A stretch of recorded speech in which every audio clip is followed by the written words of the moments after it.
The story starts with a commander holding Martina by her hair and shouting, "The witch Owen is dead." It's the end of the letters. Martina, shocked to hear this, shouted, "Owen." A commander then gossiped, "What should we do with this wench? Should we just kill her?" Another replied, "For being Owen's daughter, she doesn't seem that extraordinary. But she's not bad to look at. She'll make a good offering for the crown prince." The first one said, "Wahaha, that's not a bad idea." Martina thinks internally, "My people have fallen and my mother is dead. All because of Blanche's cruelty and greed." The nomadic Letas were originally a small tribe of people who lived in the highlands of Aleta. Since the beginning of time, they had dark hair and dark skin, which made people say they stood against all that was light. They were originally called tames, the seeds planted by demons, the source of all crimes, the servants of evil. Just because they were different, some foolish humans tried to shun them in an attempt to show their superiority. They branded the Aeltans with many unpleasant names, tarnishing their reputation. Due to continued invasions from the Blanche Kingdom, many Aeltans lost their lives. Those who survived were eventually driven from their ancestral home. Since then, 300 years passed, and many things changed within that time. The Aeltans who survived changed their name to Letas, and their skin and hair gradually lightened through generations of intermarriage. As nomads without a home, the Letas wandered throughout the country, making their living through entertainment. Their painful memories of being persecuted slowly faded with time. Thus, the Letas were able to re-establish their culture as a people. But with the beginning of a civil war in the Blanche Kingdom, the need for a new public enemy arose. The first prince, Waldosh and Blanche, asked, "Are you that evil witch Owen's daughter? What is your name?" Trembling, she replied, "Martina." He came near, lifted her face and said, "You don't look half bad, considering the dirty blood that runs in your veins. Looks like you'll make a good plaything." Waldosh and Blanche had a plan that would kill two birds with one stone. In order to get rid of his half-brother, who was in competition with him for the throne, he caught Martina's hand and said, "Come here," and threw her on the bed. He decided to use the Letas, who had been bothering him for a while, to destroy both parties at the same time. He said, "Even if you change your name, it makes no difference. It's human nature for people to ostracize and fear those who are different from them. I'm simply using that instinct to my advantage." The same tragedy that had befallen the Letas 300 years ago was about to repeat itself, and in an even more violent and merciless way. The king said the second prince was conspiring with the witches' people to rebel against the royal family, but the crown prince heroically put a stop to his plot. "Therefore, I now pass on the throne to the rightful heir, Waldo." The crowd shouted, "Long live the new king. May Blanche prosper forever." The second prince, Theodoric and Blanche, said, "Now that the crown prince is king, my days are numbered." A prince shouted, "Arrest the prince immediately." Theodore asked, "What is the meaning of this?"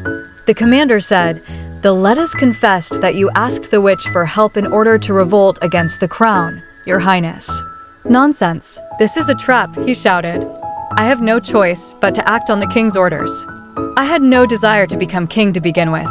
Waldo, we may have come from different mothers, but I always treated you like a brother.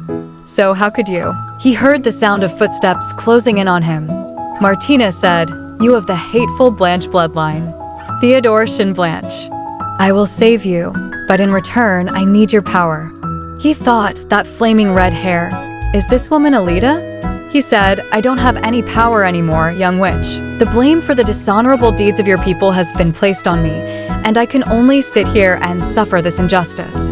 Martina said, "I will kill the king." He was shocked to hear that.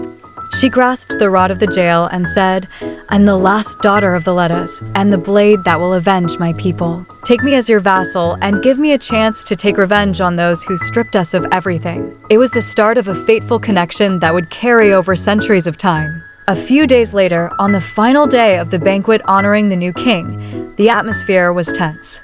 The king tossed his sword and said, "Martina, show us the sword dance that your people are so proud of. I'd like to commemorate the final night of this banquet with your performance." Martina looked strange and uneasy. Someone whispered, "Wasn't that sword used to cut down the witch Owen?" He's making her entertain us with an object that symbolizes the massacre of her people? Isn't that going a little too far? The king chuckled and said, haha, why don't you do a better job of hiding that smirk on your face before saying stuff like that? He thought to himself, even an untamed wild animal becomes docile in the face of death. Martina picked up the sword with trembling hands. As she raised it, she began performing a dance with it. The king glanced at her, intrigued. Suddenly, her eyes widened. She slashed the sword and attacked the prince. Chaos erupted. Everyone screamed, ah. The king shouted, kill that wench. The commanders responded, yes, your majesty. Martina opened the doors and escaped. People screamed, Prince Theodore. The prince, calm amidst the chaos, said, did you enjoy the banquet so far? A soldier asked, Your Highness, should I send in the soldiers?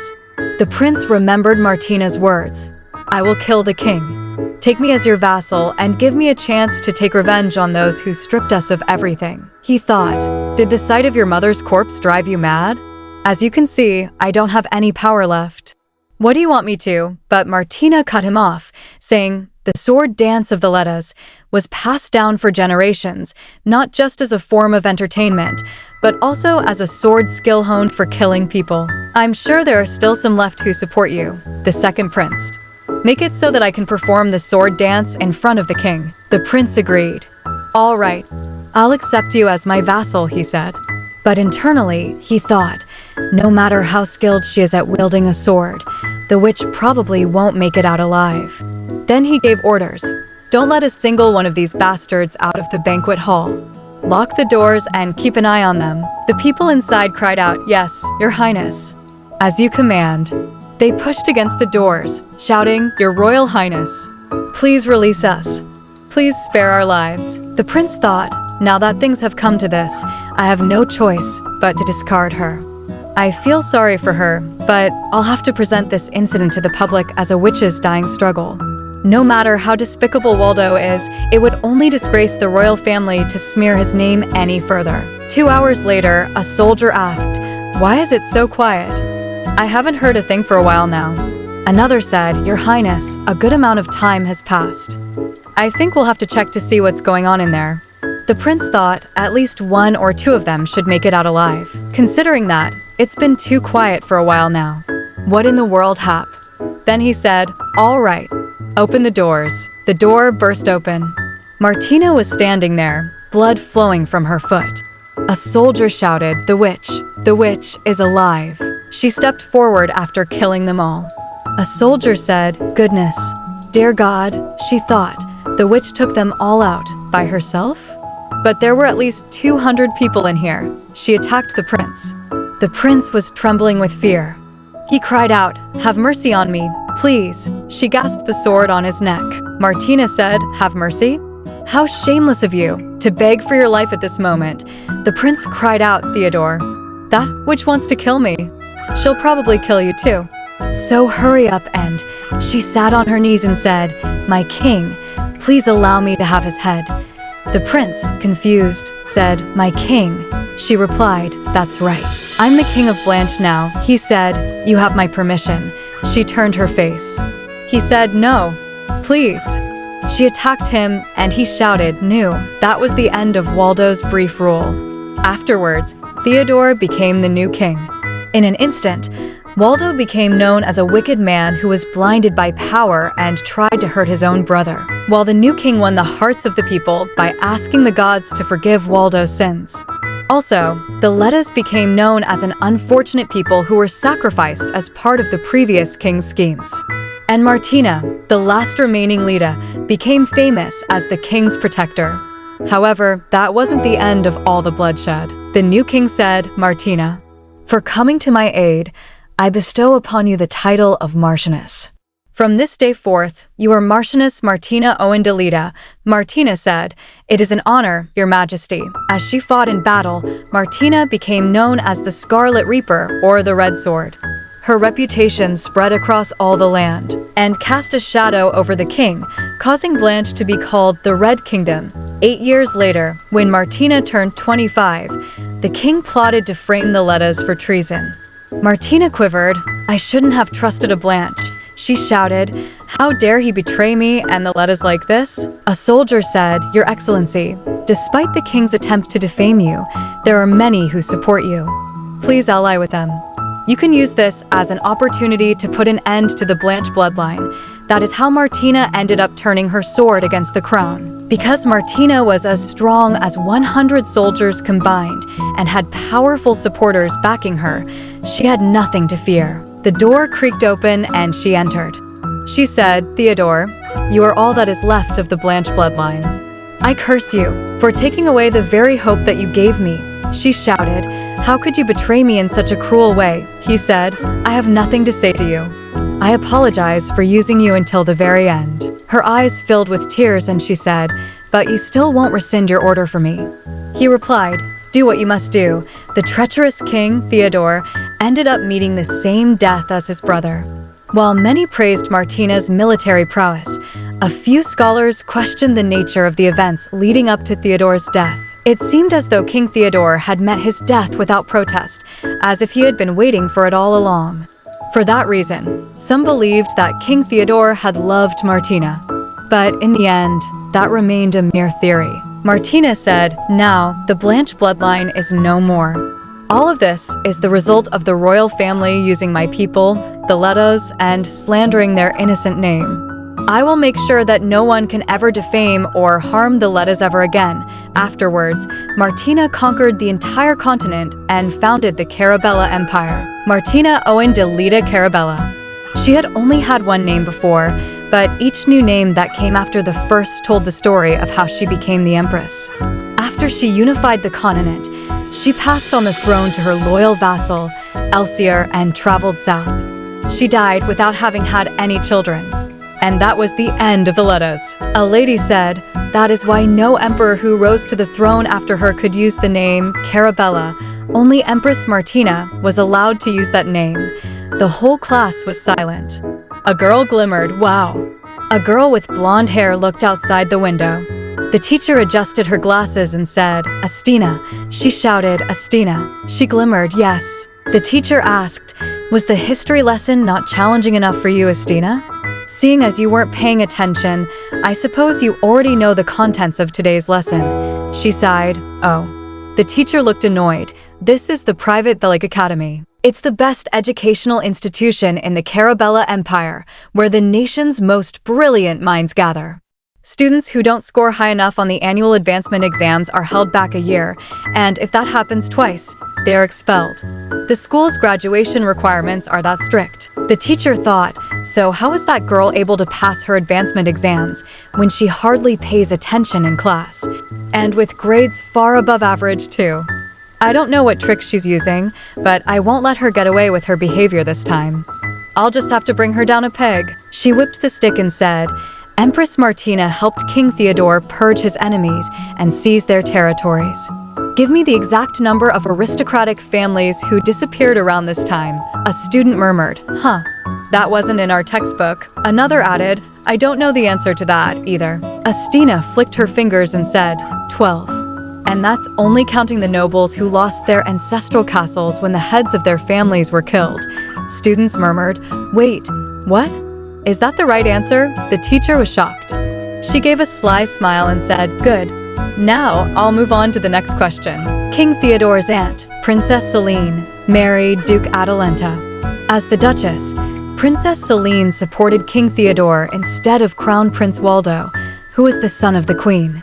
What was the reason for that? Astina answered, "Lady Ansel, the previous king's concubine and King Theodore's mother, was the eldest daughter of Count Charlotte. At the time, Countess Charlotte was a lady-in-waiting who assisted Princess Celine during her time at court. So there was a long-standing relationship between the two of them." The teacher looked confused. Students murmured, "Yeah, looks like she got it right again." The teacher whispered, "Shoo. Quiet." She said, "I didn't know you had such a comprehensive knowledge of history, Astina. I would like to hear some of your insight for my current research. I didn't want this to happen. What do you think about the final conversation between Empress Martina and King Theodore?" Many scholars have interpreted it in a symbolic way. They think the betrayal Martina spoke of referred to King Theodore being of the Blanche bloodline, and that she strategically manipulated the king into accusing her of treason in order to claim the throne for herself.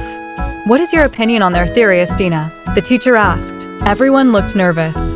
The teacher thought, how dare she disrespect a history scholar of my level?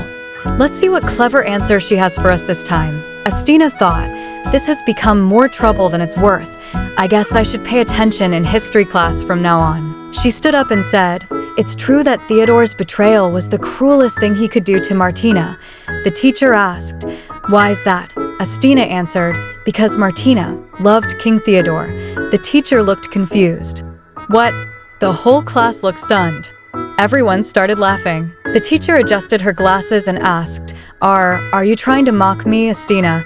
Students walking out said, thank you, Professor. See you at the next lesson. The teacher shouted, no, wait.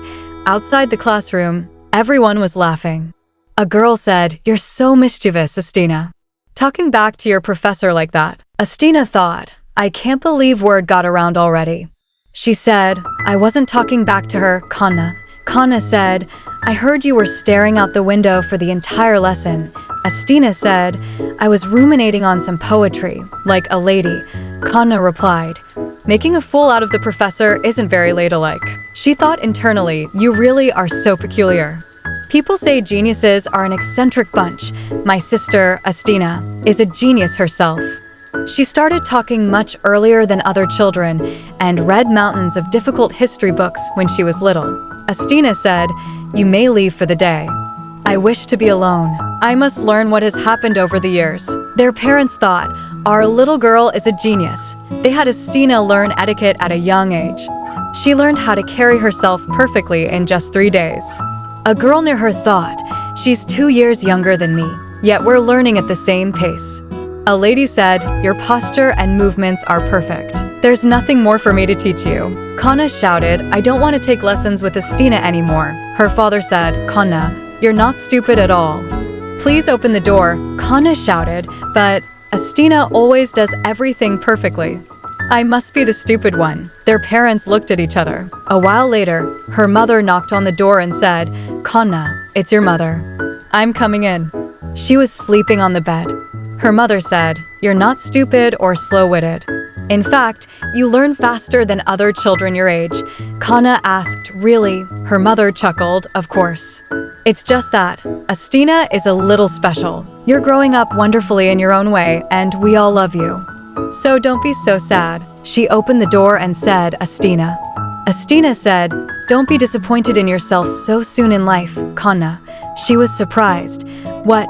Astina said, otherwise, your limits will haunt you until the day you die, as she said those words. Astina's face looked much too stern and mature for a 10-year-old girl. After that, there was the year when I was 14 and Astina was 12. Kanna asked, do I look like an idiot to you? You can't use all your strength to strike without knowing exactly where your target is. How do you expect to defend yourself as you try to pick your sword back up? She thinks, isn't that the knight we recently hired to be our bodyguard? Sir Hyzen, was it? He shouted, I'm sorry. It was my mistake. Kanna asked, why are you apologizing to me? Astina interrupted, if this is the best you can do as a bodyguard, you won't be able to protect our father, and you yourself will only end up getting killed in vain. It's crucial that you improve your skills. Kanna shouted, I'm sorry for letting you down, master. Astina said, I don't remember taking on a student like you. She thinks, are they training with swords? Who's the master again? She stepped and looked in the bushes and said, Kanna. Kanna said, Astina said, don't tell anyone about this. Kanna said, why not? If father finds out that his knight is this incompetent, it'll make him sad. Master shocked and saying, Master, I mean, Miss Astina. Kanna said, that's not the problem. Father said swords are dangerous. Astina grabbed her and said, listen to me, Kanna. There's nothing more dangerous than becoming weak. Kanna shocked, what?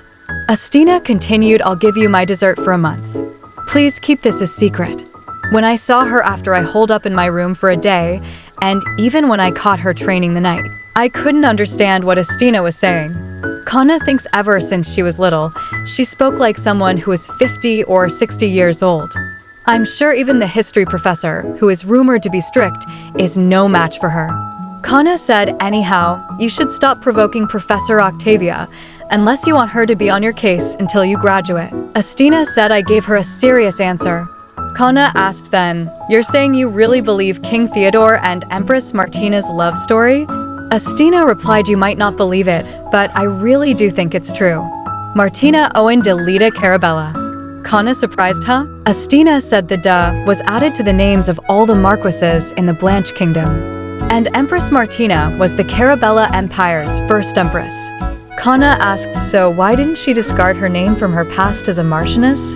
When it was a title that was given to her by the king, who had betrayed her.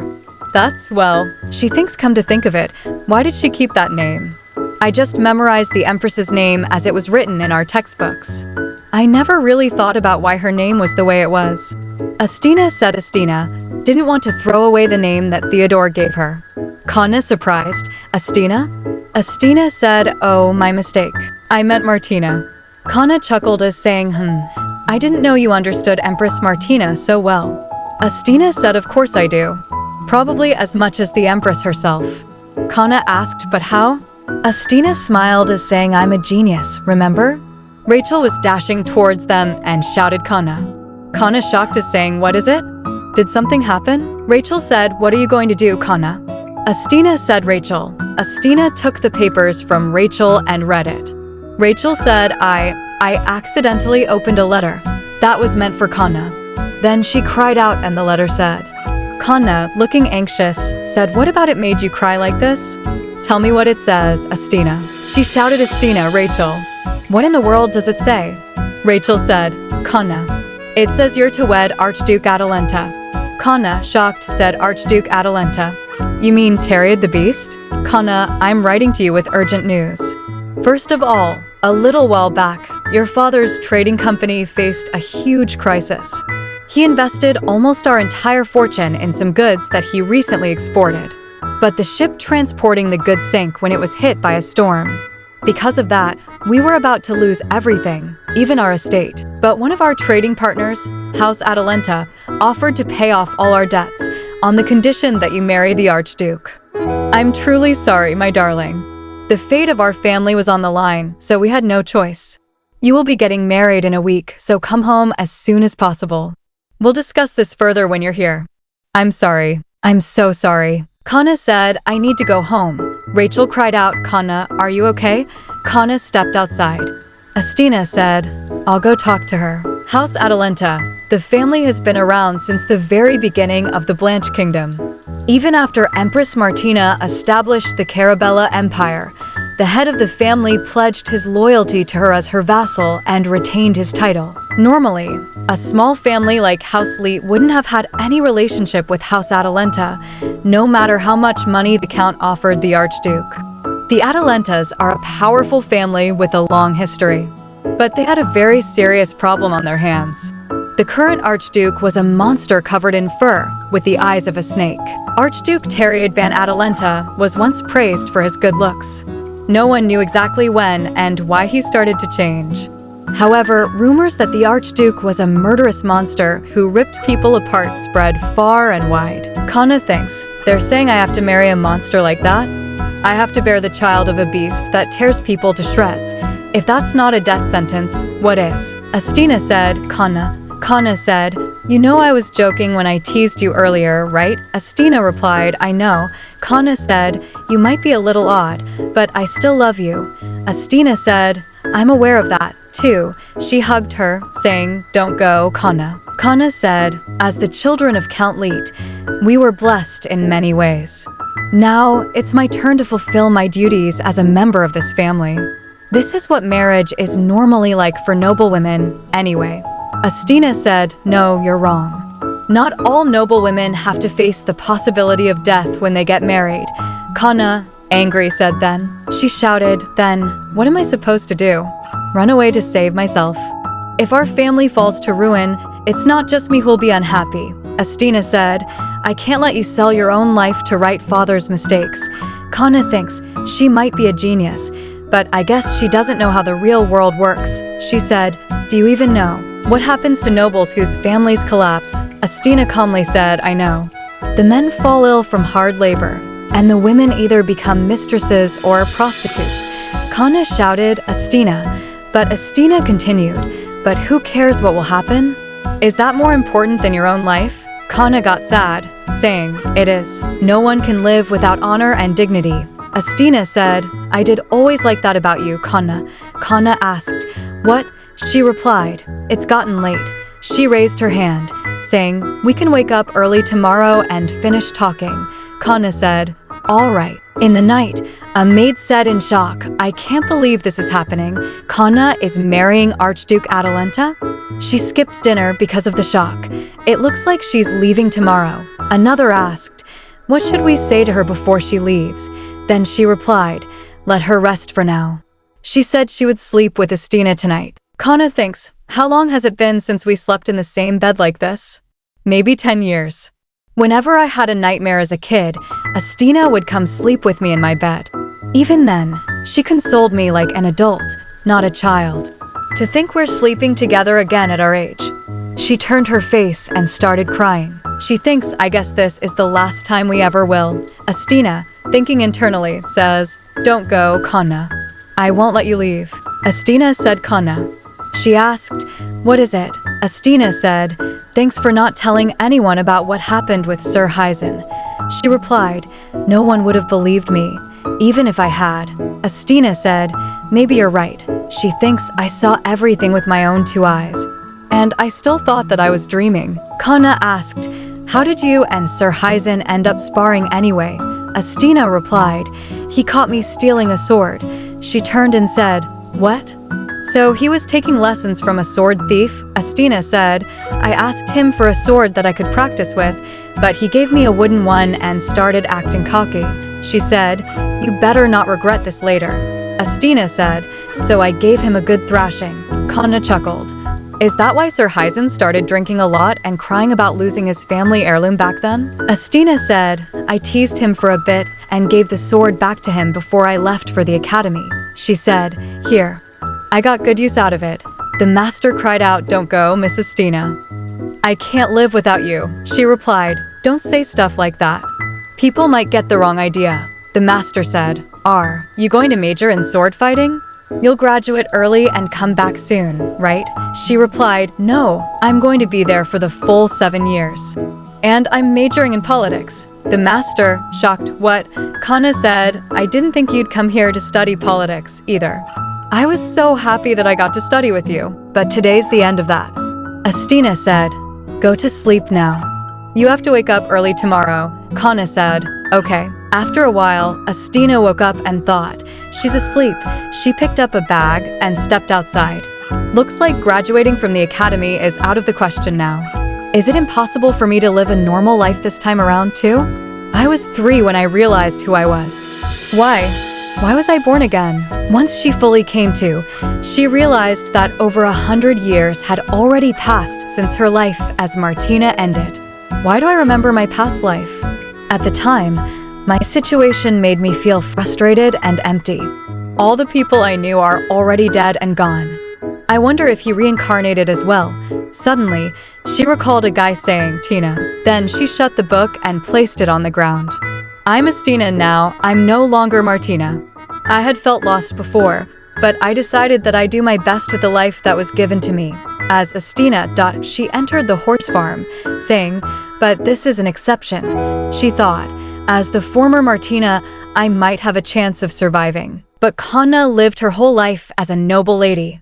She wouldn't last a day at House Adalenta. If anything goes wrong, I'll cut the beast down and run off to live on my own. She saw someone and thought, is that a security guard? No, they're too small. That's... Kana shouted, Astina. Stop, Astina wondered, Kana? I thought she was asleep.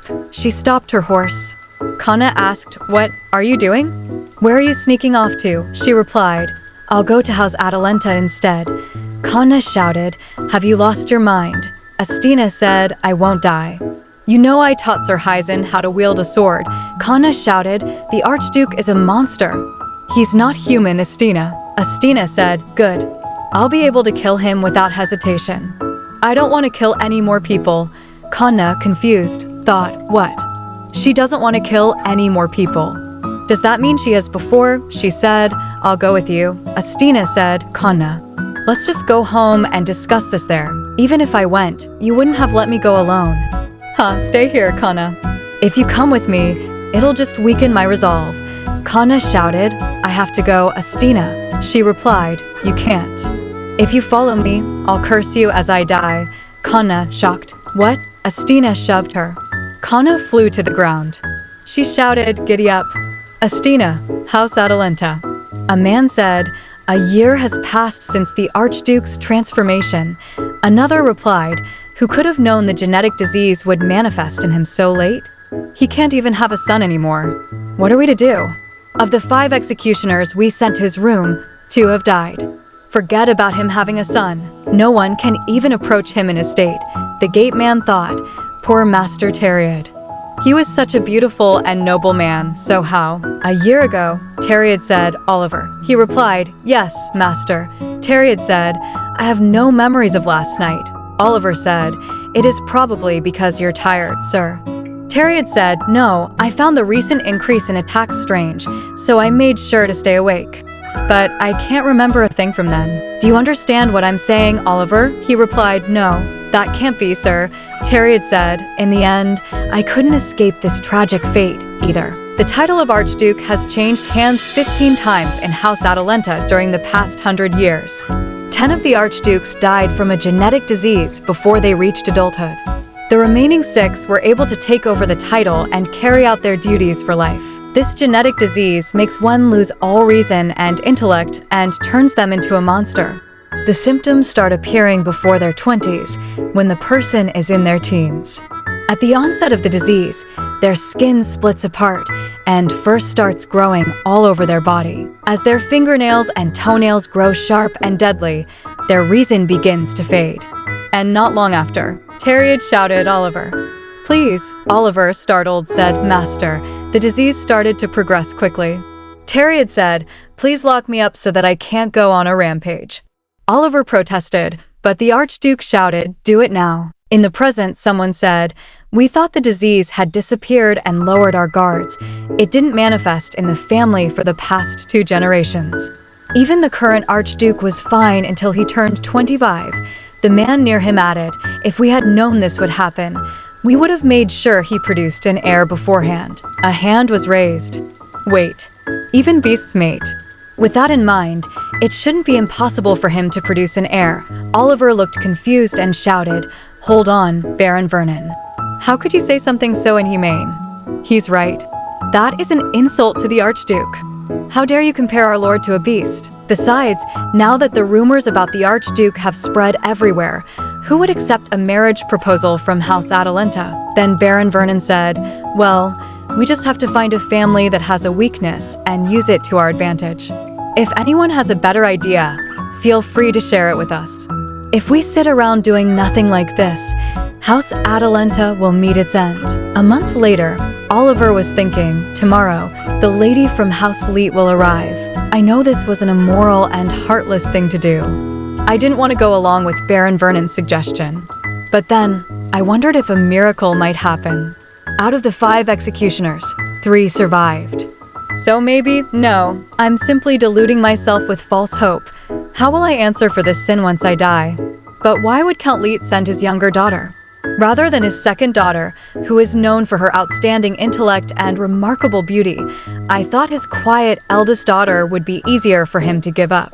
It's no loss to the Adalenta family, but why did the Count suddenly change his mind? Someone shouted, Oliver. He thought, why is someone calling for me this late at night? Astina took off her jacket, saying, I'm sorry for barging in here earlier than expected. I am the one who is betrothed to the Archduke. Astina Leet. Oliver asked, were you not supposed to arrive tomorrow afternoon, my lady? Why have you come so late at night by yourself? She replied, I had my reasons. I could only wait a day before taking off because of how distressed Kana was. Oliver, shocked, said, pardon. She continued, I know I should give you a proper introduction, but I'm too exhausted to talk right now. I would like to get some sleep first. Could you show me to a guest room? Oliver responded, oh, of course. He thought to himself, how strange. Who in the world would be in such a hurry to come here and meet their death? Then Oliver said, I would like to welcome you to the estate of Archduke Adalenta. Astina replied, "Thank you. I'm happy I could visit the home of the Empire's first knight." Oliver was shocked. The Empire's first knight, he thought, it's a title I haven't heard in a long time. That title is only mentioned in history books these days. I never thought I'd hear it from the lips of a young lady from another family. I see the rumors about her superb intelligence are not unfounded. On top of that, she is both elegant and refined. To think we must sacrifice a young lady who had such a bright future ahead of her. While bathing in the bathtub, Astina thought, this really is the home of an archduke. Such expensive, scented oils. I rode all the way here without taking a break beforehand. I really am tired. But if I had delayed myself even a little, Kanna would have caught up with me. Father asked Astina. Astina replied, "Why did you try to send Kanna to the Archduke?" She would have met a futile death without even being able to put up a fight.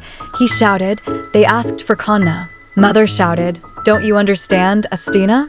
How could I possibly choose one of you to send off to your death?" How? If I had weighed in on that choice at all, it would have meant that I was killing one of you myself. How could I do something like that? How could I dare? Father said, "Calm down, my dear." Estina said, "I'll go instead. This isn't your choice, but mine. Maybe it would have been better if our family had been ruined to begin with. Then we wouldn't have had anything to lose." No, on second thought, that might not have been the case. She got out from the bathtub.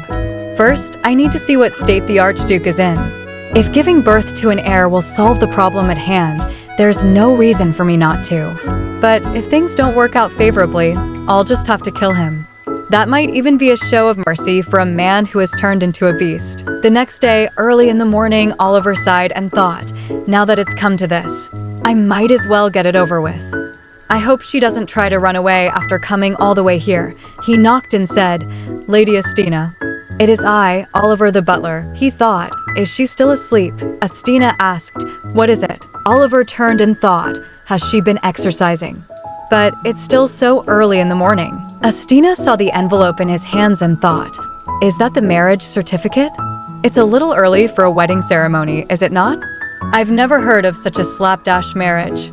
Well, I guess I'm thankful that they're just getting on with it. Astina sat on the sofa and started reading. Oliver was thinking, judging from her morning exercise and the sharp tone of her words, she seems very different from all the other young noblewomen that I've met. Astina said, "Theriod van Adalenta." She thought, is this the name of my first husband?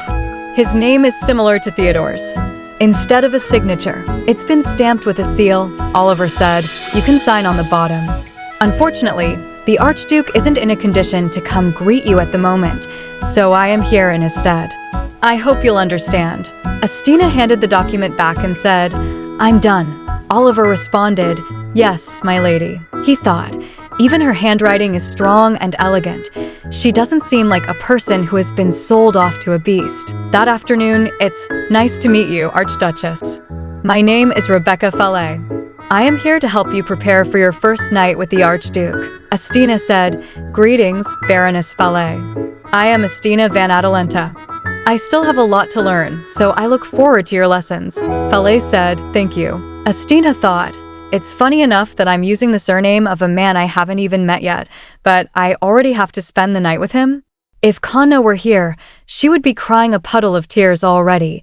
She hesitated and said, "I shall speak with caution, since I don't wish to scare you, your grace." Astina replied, "Please feel free to speak comfortably."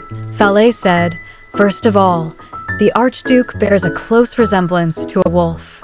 He also behaves much like a wolf, so I believe he would act as a wolf would on his wedding night. He also behaves much like a wolf, so I believe he would act as a wolf would on his wedding night." Astina thought, a wolf. I'm glad that it's a good-looking animal, at least. Fallet said, "What you must understand is that the way canines have relations is vastly different from how humans have them." Astina asked, "How is it different?" Fallet replied, "Well, you see." Astina thought, "I thought I'd seen and heard everything over the years, but it's the first time I've had to learn something like this. Although it'll become useless knowledge if I end up cutting his head off first. It's been a while since I felt like a means to an end instead of a human being.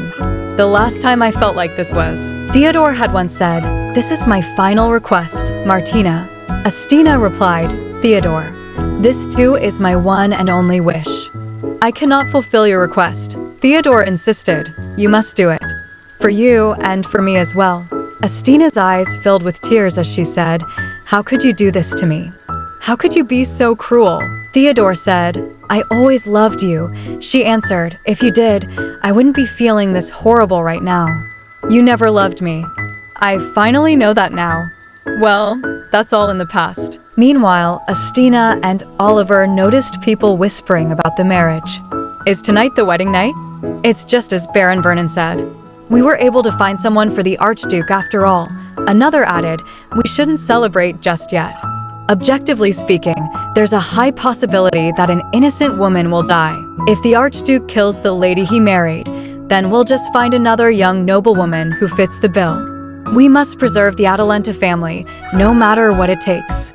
"Am I wrong?" Someone asked. "What is that, Baron Vernon?" He answered, "It's medicine that is used for animal husbandry." Then he muttered, "Dear God, please forgive us for our sins." Another voice added, "Oh dear." Baron Vernon continued, "It will help increase the chances of success." Oliver thought, if God truly exists, would he let a horrific situation like this happen? "How I resent the heavens for all of this." He said, "I'm sorry." Astina asked, "About what?" He replied, "I am deeply ashamed. I have committed a grave sin because of selfish reasons." She stepped forward and said, "I'll finally get to see my husband's face. Smile. It's the day of our wedding and a joyous occasion. No matter what happens from here on out, this is a good thing for House Leet." With the help of the Adalenta family, they were able to escape bankruptcy. At this point, I might as well give these people their money's worth. "I'll try my best not to kill the Archduke." Oliver said, "This is the room." She commented, "It's dark inside." He replied, "May God protect you." There was complete silence outside. An hour later, a maid said, "I think it'll be best to send away the younger maids. The sight of blood might shock them." Oliver said, "If any of you are scared, you may return to your chambers." The maid answered, "Then we shall be on our way." Oliver asked, "Did you prepare the tranquilizer?" A man replied, "Yes. We have enough to put out a wild bear." Oliver thought, "It's strangely quiet. If she doesn't come out in an hour, we'll have to go in and rescue her." Suddenly, the sound of the door opening echoed. Oliver thought, finally. Everyone was shocked to see Estina dragging the Archduke by his foot. She said, "There's a problem. It seems that the Archduke is unable to perform."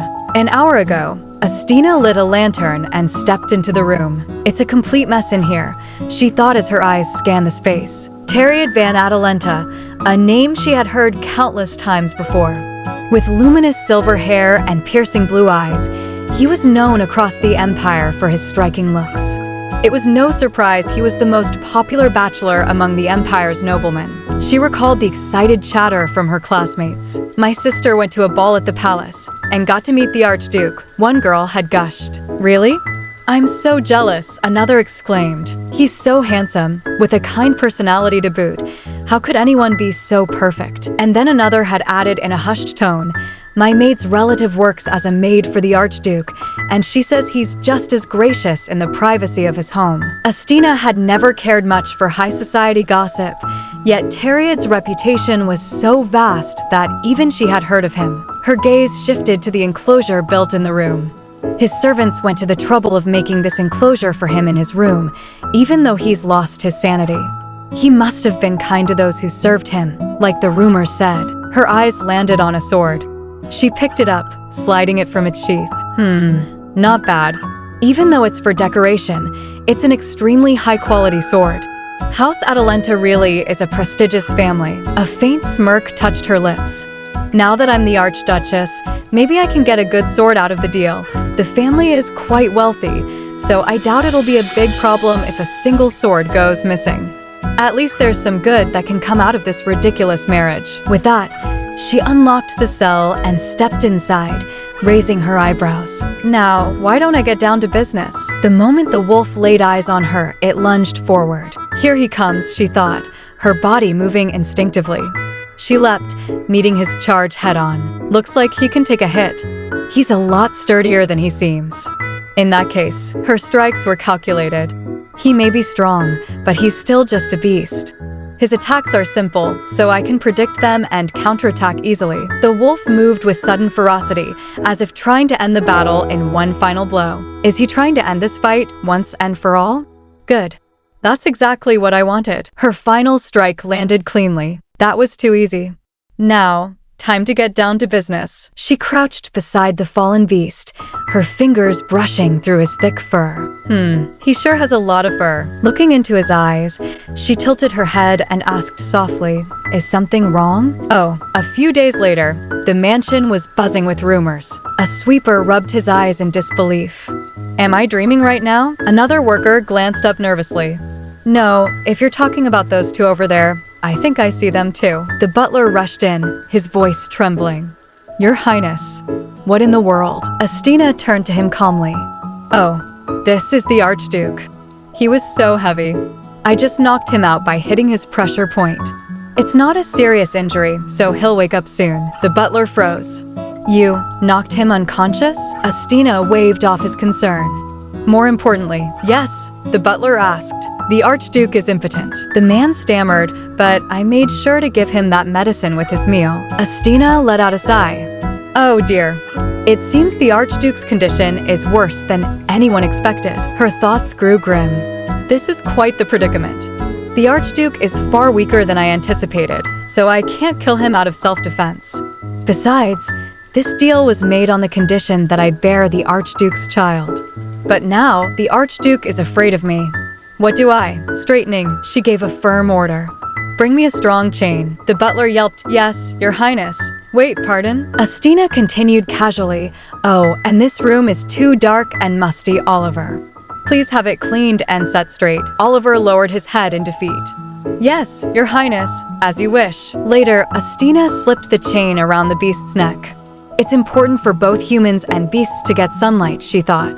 Maybe he's impotent because living in seclusion for so long lowered his self-esteem. From the windows, the maids whispered among themselves. No matter how many times I look at them, I still can't believe it. One chuckled softly.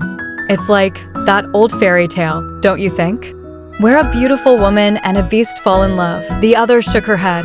But that beast still had his sanity. This is more like. A sudden crack of a stick broke the moment. A man struck the wolf. No. Astina's voice rang sharp. From another window, a maid watched silently. A large dog and his owner. Who is that woman? How in the world is she still alive? What if this messes up my plans? A week later, Bellic Academy. The air in Kanna's room was heavy. A maid pleaded gently, Kanna, you have to eat something. You still have to live your life. At this rate, you might also. I might also, what? Kanna's voice cracked as she shouted. Sorry, the maid whispered. Kanna buried her face in her hands. Why didn't I chase after her right away? Astina was willing to die for me, but like a coward, I was too busy worrying about saving myself. Her father stepped into the room quietly. Astina already left for the Archduke's estate. Kanna's head snapped up. What? Why'd she leave so soon? Her mother's eyes softened. She knew you'd come after her, so she said she had to leave immediately. Her father's voice broke. I'm so sorry. This is all because I'm a terrible father. Tears blurred Kanna's vision. Astina, no. What do we do? Her mother held her close. My poor daughters. How can the heavens be so cruel? Kanna's thoughts spiraled. If only I had left earlier. Maybe I could have stopped her then. By now, Astina is probably. She remembered her sister's radiant smile. My sister was more brilliant and confident than anyone else. But now Kanna collapsed onto her bed, sobbing. A hand appeared beside her, offering a sealed letter. Kanna, a letter arrived for you from your estate. Maybe you could respond to this letter and ask if you can take some time off school. You'll feel better once you get some rest at home. Kanna hesitated. I hope it's not bad news. She opened it. Dear mother and father, first off, I'm all right. I'm sorry for the harsh words I said to you before leaving. If Kanna is still home, please relay this message to her. And please let her know that she did nothing wrong. I'm the one who robbed her of the opportunity to act on her conscience. I decided to make her misfortune mine instead, but I want her to know that things might not be so terrible after all. I was hoping to return home once I accomplished what I came here to do. but due to unforeseen circumstances, my stay here might last longer than expected. I'll do my best to come back home around this time next year. I wish you all well until then. P.S. I miss the chocolates from Boulangerie, the famous pastry shop in the capital. If you're going to have a courier deliver your letter, please send 2 boxes of those chocolates with them as well. Kanna's hands trembled. I can tell it really is Astina from the handwriting and the tone, but I need to go home and confirm this myself. She bolted from her room. Kanna, where are you going? You're still in your nightgown, the maid shouted as she chased her. Kanna crashed into someone in the corridor. Oh, a tall man studied her. Are you Lady Kanna Lee? Kanna blinked. Pardon? Who are you? He bowed slightly. I am Benjamin Leandros. Astina and I sparred with each other often. Kanna's mind raced. A student from the sword fighting department? Benjamin's eyes were serious. I heard that Astina married Archduke Adalenta. Is that true? Benjamin's voice was sharp as he glared at her worn-out weapon. Is this some sort of tactic to humiliate the people you defeat? Astina tilted her head. Of course not. Then, get a new sword. You're a skilled swordsman, but look at the state of your weapon. Astina smirked faintly. Unfortunately, I don't have any money to replace it, Benjamin Leandros. If you're going to offer criticism, a gift would help soften the blow. He let out a long breath. All right, just get rid of that damn cheap thing. Astina's thoughts flickered back to their earlier conversations. He said his family is opposed to him studying swordsmanship. So I'm sure he won't be able to get me that great of a sword with his pocket money. A few days later, Astina stepped into the forge of a renowned blacksmith, the sound of steel ringing in the air. I'm glad I traveled all the way to see a renowned blacksmith. Benjamin's eyes studied the gleaming blade in his hands. This sword is perfect for Astina. Meanwhile, gossip spread quickly through the academy. Did you hear? About Astina Leet, a maid whispered. It's so sad. She was basically sold off into marriage because of her family. I heard their marriage certificate was submitted to the Imperial Palace. I can't believe she married Theriod the Beast. Benjamin's heart dropped. No way. Astina married Theriod van Adalenta. Kanna's voice trembled. It's true. She went to House Adalenta in my place. Benjamin's fists tightened. What? It's true that Astina's strong, but what if something happened to her? What if they made her enter the bedroom without a weapon on her so she couldn't hurt the Archduke? But Astina is alive. Kanna suddenly shouted. Benjamin blinked. Pardon. A soft smile formed on her face. I just received a letter from my parents. Astina sent a letter home to let us know that she's safe. I have to go now. I need to get ready to return home. Goodbye. As Kanna rushed off, Benjamin's thoughts swirled. She's safe? This is maddening. I'm relieved to hear that she's all right, but to think she got married so suddenly. What have you been up to this time, Astina? Meanwhile, Astina sat in the sunlit room, sipping her tea with a thoughtful hum. This information is quite useful. I now understand the basics of training a canine. She turned the book over in her hands, chuckling to herself. I really like the title of this book. It sounds the closest to my own situation. Ahoo. The beast let out a sound the moment she began petting him. The sight of the normally composed Duchess flushed and flustered made his eyes burn with intensity. He was like a wolf hungry for the Duchess's love. In response, the Duchess, Astina's lips twitched. I picked out this book based on its title, but that was a mistake. Well, I suppose the contents of this book are actually closer to what I'm trying to accomplish with the Archduke. But before that, he needs to be trained. She crouched down, meeting his gaze. Teo, shake. The wolf swatted at her hand with a defiant roar. Astina paused. He did extend his front paw towards me, so maybe it counts as following my orders? Though his attitude is rather defiant. Well, I probably shouldn't expect too much from the beginning. Her voice was calm but firm. Teo, sit. The beast blinked, unmoving. Astina tilted her head. Is this command harder to understand than shake? I did signal to him with my hand for that. She gently pressed at his neck, guiding him down. Now sit. Like this. Good job. A faint smile formed on her lips. If I keep training him like this, he won't be a threat to people anymore, at the least. I might not be able to cure him of his disease, but I would like it if he could get along with the others here after I leave. After all, He was a master who was loved by those who served him. Suddenly, a man's furious voice cut through the calm. How disrespectful. His Highness might not be of sound mind, but he's still your husband. What is the meaning of this, Archduchess? The tense silence shattered with a furious roar. What are you doing to the honored head of the household? Oliver stepped forward quickly, his voice low. That is Baron Vernon, a vassal of House Adalenta. Astina's eyes flickered toward the man. The Baron's face burned red with outrage. His Highness might not be of sound mind, but he's still your husband. How could you tie him up and discipline him like a dog? Astina's thoughts sharpened like a blade. A baron under House Adalenta? He must be one of the men responsible for this farce of a marriage. And he's probably the one who instructed Oliver to drug the Archduke's food. A cold laugh slipped from her lips. I thought you'd continue pulling strings in the shadows, but it seems you've finally shown yourself. You're just as shameless as I imagined. Baron Vernon stiffened. What? His thoughts seethed. The nerve of this little wench. How dare she put on airs as the Archduchess when she was sold off for money? Archduchess, did you just? Astina's gaze met his without hesitation. Yes, as I understand it, I am the Archduchess. Yet, you speak to me as if I'm beneath you. Can I take your insolence as an act of rebellion against House Adalenta? What do you think, Teo? Her voice turned icy. Until the Archduke regains his senses, I shall command this household as his wife. I pray that you won't overstep your bounds again in the future. Baron Vernon grit his teeth. Your actions are an undeniable insult to His Highness. As a vassal who serves him, how could I not say something? Astina's eyes hardened. Isn't it just as insulting to drug the Archduke as if he was livestock to be bred? Her thoughts cut like steel. Don't make me laugh. You kept him caged up and only cared about whether or not he'd produce an heir. Her voice rose like a whip. Who dares demand that their own master be made to breed like an animal? The Baron's lips parted, speechless. His mind swirled in disbelief.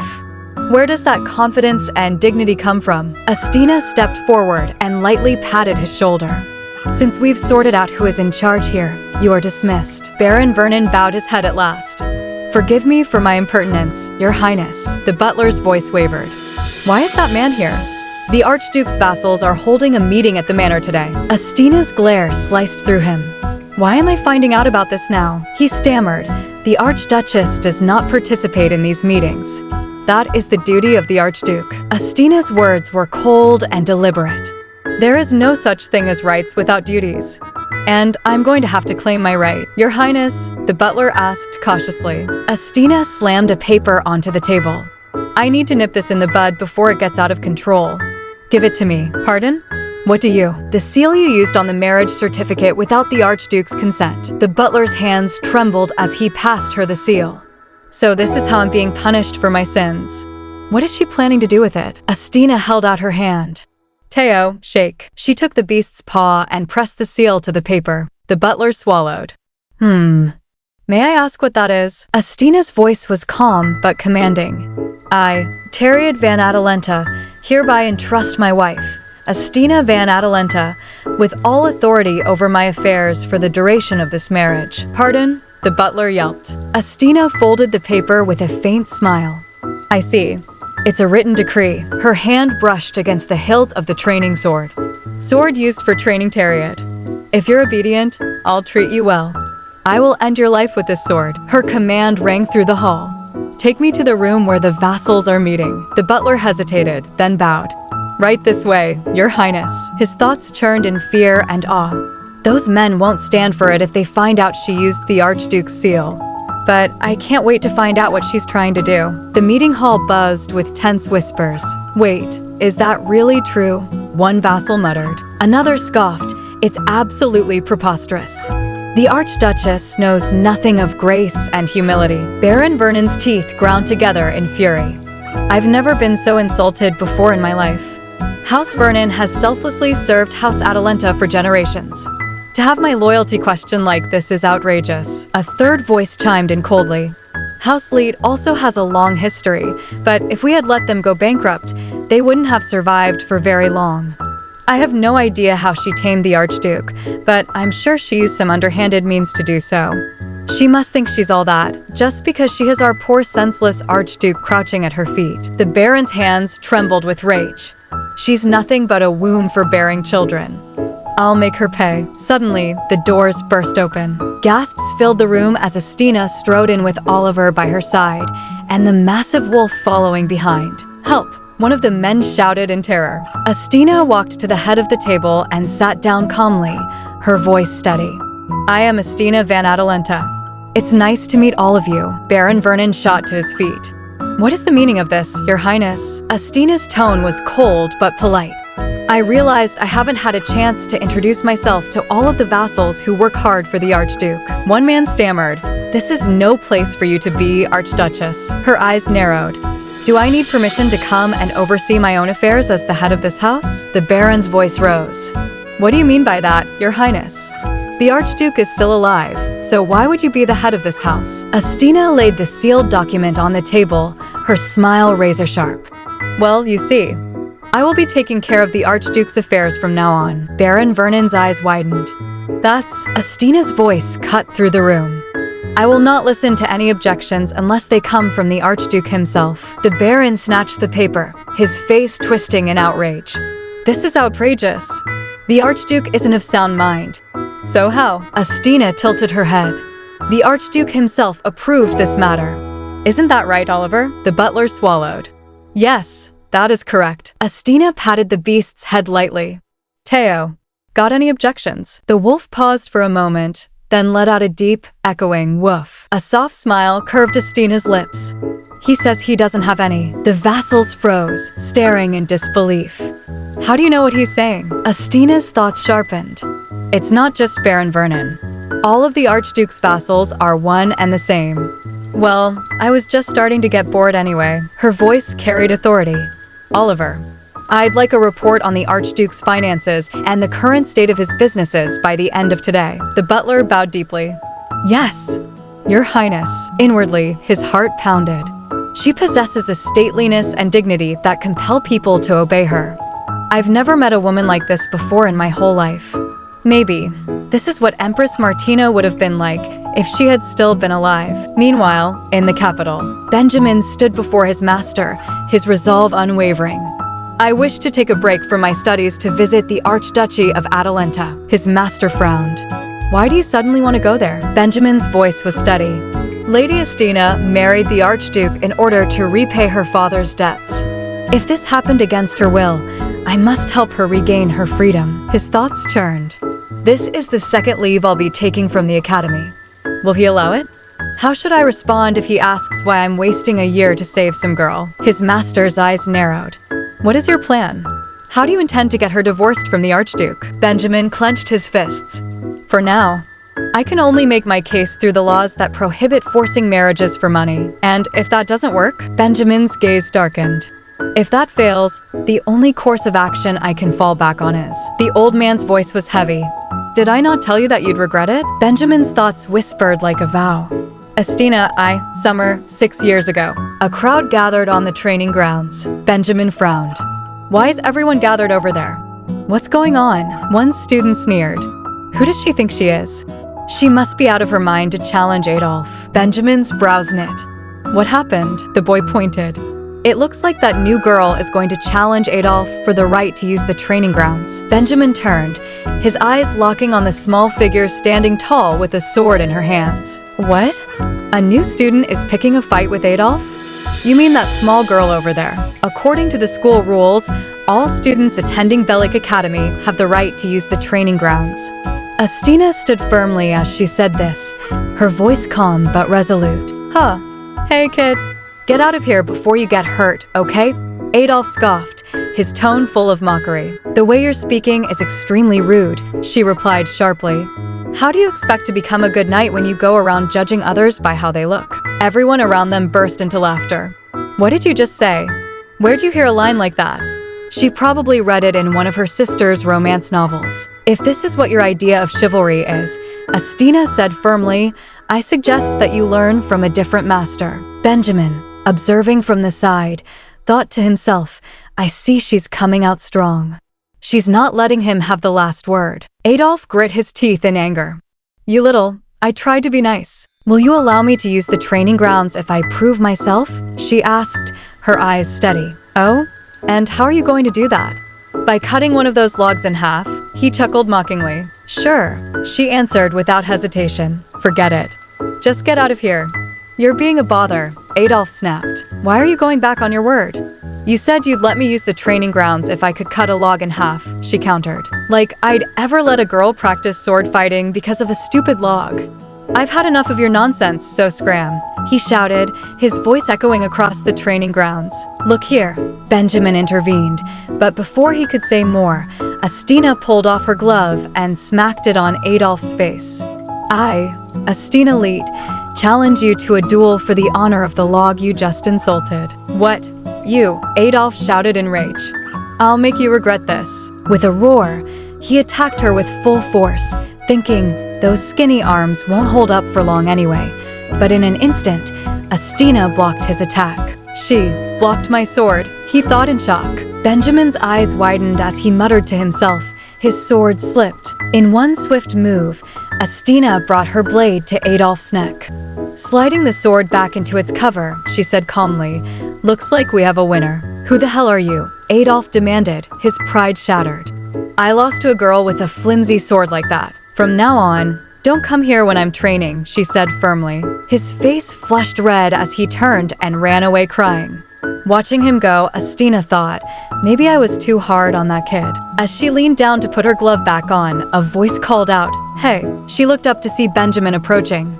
"Did you say you're Astina Leet? Nice to meet you. I'm Benjamin Leandros. What do you want?" she asked cautiously. "I saw you fighting just now." "You're pretty good," he chuckled. "I'd like to spar with you too." "I already won the bet," she reminded him. "Oh, I'm not saying I want to challenge you for your right to use the training grounds," he stammered. "I just want to get some pointers from you by sparring with you. There aren't a lot of students around with your level of swordsmanship. I hope you'll let me take advantage of this lucky chance." She extended her hand. "I'm Astina Leet. Nice to meet you, Benjamin Leandros." "Same here," he said with a smile. A month later, Astina was busy practicing alone.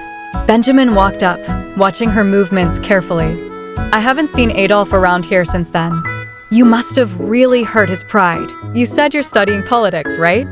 I'm still surprised that you're not majoring in sword fighting. If that's the case, why do you practice so much?" he asked. "I'm simply training myself," she replied. "Because it's dangerous to be weak." "So you want to be stronger?" Benjamin asked softly. She glanced at him. "Why are you learning sword fighting?" Because there's someone I want to protect," Benjamin answered after a pause. "Then, that's even more reason to become stronger." Astina swiftly flicked her sword toward him, her eyes fierce. "Raise your sword, Benjamin. Become stronger so that you will not have regrets in the future." Benjamin chuckled nervously. "I almost kneeled before you just now. I'm still not used to the way you talk." Later, as he sat on the sofa, catching his breath, he grasped his sword tightly and thought, "I'll be there soon, Astina." "Did anyone raise objections against the current situation?" a man asked. She said that if anyone has a complaint, they can speak with the Archduke alone, and that the door to the Archduke's office is always open. Another replied, his voice laced with disbelief. "This is absolutely ridiculous." Someone shouted in anger. Baron Veron clenched his fists, his thoughts bitter. If everything had played out right, we would have been set for 3 generations. But now, some impudent wench is parading around as the head of the family. Most of House Adalenta's vassals had long become corrupt. As the saying went, opportunity makes a thief. They had always coveted their lord's immense fortune. So as soon as the Archduke turned into a beast, they brazenly stole from his coffers. They believed that if they had the Archduke produce an heir by any means necessary and maintain the family line in name only, his riches would be theirs for the next 20 years. That is, until Astina showed up. "From now on, I will take care of the Archduke's affairs," Astina declared coldly. Baron Veron sneered. "At the end of the day, she's just a young girl. Let's give her a good scare. We could hire a man to ravish her. That'll make her easier for us to handle. But getting rid of her entirely will cause problems. She is the one keeping the Archduke under control, after all. There's no need for us to go to extremes. We'll just make it look like she disappeared in the middle of the night. What can she do once her honor as the Archduchess is brought into question? Oh, That's a very good idea. An archduchess who has lost her chastity, another vassal said with a twisted grin. Then, let's discuss how and when we'll have her abducted. But before their schemes could continue, a man burst into the room, breathless. We're in big trouble. What's with all this racket? Don't you see we're in the middle of a meeting? If you're late, at least take a seat quietly. Baronet Ardell has been arrested, the man shouted, cutting him off. An hour ago, in Archduke Adalenta's office, Astina flipped through the ledger with a frown. What a mess. It's almost fall, but the maintenance work for the water plumbing system is still unfinished. The amount of supplies that were bought isn't enough for the scale of construction. On top of that, the records say they were bought for the highest price on the market. She narrowed her eyes. That must mean the difference is being pocketed by whoever's in charge. Who is managing this construction project? She asked sharply. Baronet Ardell. He's actually downstairs right now, the butler replied nervously. He came earlier this morning to voice his objection against you, Your Highness. But we haven't allowed him in, due to his hostile manner. From below, a loud voice echoed. You must cease your tyranny, Archduchess. Astina's lips curled into a faint smile. Is that so? Teo. She tossed a piece of meat, and the beastly Archduke chomped it eagerly. Is it tasty? She asked him. The butler watched in awe. Who knew the Archduke could be tamed so easily? No one thought to train him like a pet dog before, but even if they had, they wouldn't have been able to carry out their plan successfully. It's a little embarrassing when he acts too much like a pet, but I'm still very relieved. Maybe this is all part of God's will. Oliver, have some knights escort the baronet in here, Astina ordered. Yes, Your Highness. Now, let's see what he has to say for himself. A short while later, a man shouted, Let me go. I can walk on my own 2 feet, Baronet Ardell. I've been expecting you, Astina said coolly. Your Highness. I see that you're also ignoring the laws of the land now. As the Archduke's vassal, I can no longer stand for your tyranny, he shouted, his face red with rage. I didn't call you in here because of your protest in front of my home, she replied calmly. What? He asked, confused. Astina tossed a heavy ledger towards him. The ledger. Don't tell me. Baronet Ardell's hands trembled. What is this? He asked hesitantly. If you don't know what that is, you truly are a fool, she said coldly. If you feign ignorance, you will lose your title. And if you admit to your crimes, you will be punished accordingly. I'm sorry, Your Highness, the man cried, falling to his knees. I had a moment of weakness and couldn't resist my own greed. Please punish me as you see fit. According to the Empire's laws, the only punishment I can receive is either a fine or confinement, he thought frantically. That's much better than losing my title. The nerve of these unscrupulous vassals, Astina thought, her eyes narrowing. So you admit to your crimes? She asked. I do, Your Highness, he shouted. Perhaps you will think that my words are disrespectful, but I have loyally served the Archduke the past 10 years, he stammered. You are being disrespectful. Astina cut him off coldly. Pardon, he gasped. How dare you tout your so-called loyalty when you have just been caught embezzling the Archduke's money, she said, her tone like ice. I'll have to brand your tongue so that you can never utter such falsehoods again. Your Highness. I have a wife and children, he begged desperately. In truth, his crimes aren't that serious, she thought. They're actually pretty small, compared to what the others have done. What I really want is, how was I to provide for my family when I cannot even pass on the title of baronet to my children? He cried. Due to our financial hardships, I couldn't resist the temptation. Please have mercy on me. There is a way you can lighten your punishment, she said, her voice softening just slightly. Pardon. He flinched. A cold smile played on her lips. I doubt you committed this crime all on your own, Baronet. Now, why don't you tell me everything you know?